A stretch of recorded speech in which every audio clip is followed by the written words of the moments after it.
Welcome back to our channel. As you can see, mga sis, yung before ng kanyang hair ay napakahaba at super dry.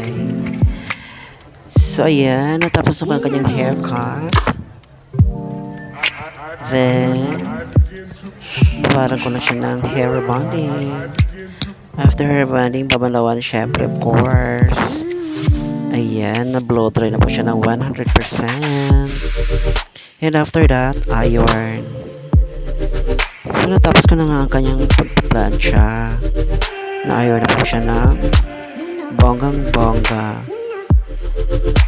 And here's the final result.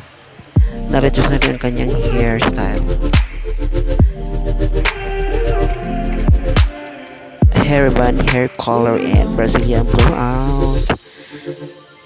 Thank you for watching. Mwah.